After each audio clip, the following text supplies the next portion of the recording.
Claire Crawford joining us from the Ozone.net. Join her there for her podcast, in particular, Oh Hail No. Ohio State reeling after the 31-16 loss to Oklahoma. Claire, how many teams would line up against Oklahoma and not be as good? I'm not talking about overall as good a team, but just their passing offense would be so much more productive. We're talking about average teams in every conference. We could pluck them out of every conference, and they would throw it with more success than Ohio State. It's really tough to watch J.T. Barrett stand there and look for receivers. I thought the offensive line actually, for as much as that was the issue over the second half of last year, that they actually pass protected for the most part. It's not going to be perfect, but they pass protected pretty well. It was just what you just said, separation.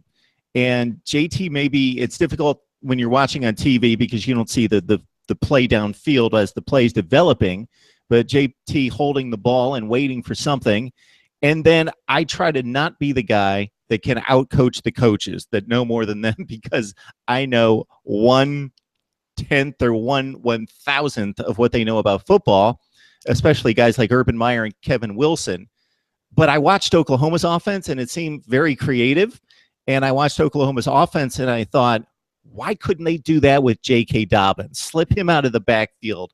Throw him a pass, go misdirection, then all of a sudden he's an outlet over here. And I just saw this creativity out of Oklahoma, and I thought J.K. would be a perfect, not that he would be the only one, but, man, get him the ball in space. And he's proven himself as a pass catcher, and we also saw him prove himself in pass protection. I agree with you about the offensive line, with the exception of Isaiah Prince. Had another bad game, and he's a very integral part of that offensive line, or that position is an integral part of that offensive line. He was a problem again. Matt Burrell played on special teams all night, so not sure what the switch up was about. But certainly their teams know that that's the issue with Ohio State. They're dropping back 8 and only rushing 3. The offensive line certainly should be able to handle that, and they did for the most part.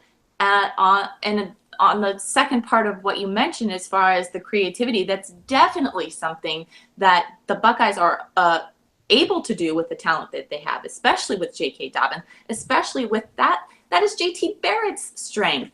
Is the read option is J.T. Barrett.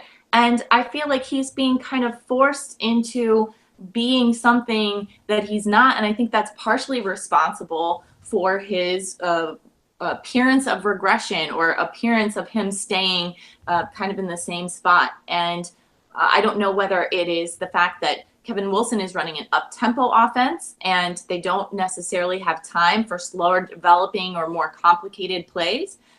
Whether it's because he's new that they haven't had time to really install something really intricate, or if it's just plain and simple that these receivers are not getting open, these receivers are not creating separation.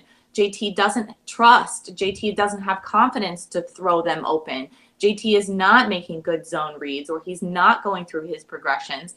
All of those things could be responsible for the breakdown in this broken unit right now. I think all of them can be fixed. It's whether or not will they be. I think the Isaiah Prince comment that you just made is very astute, very good point, because we think of the left tackle being the most important because of the quarterback's blind side. But what Ohio State does, and what the teams against them have done through 2 games, is try to neutralize a good defensive front by getting the ball out of the quarterback's hands quickly. So actually what's more important in that is when your quarterback's just dropping 3 steps or already in the spread formation, is they've got somebody as a right-handed quarterback, somebody in their face immediately.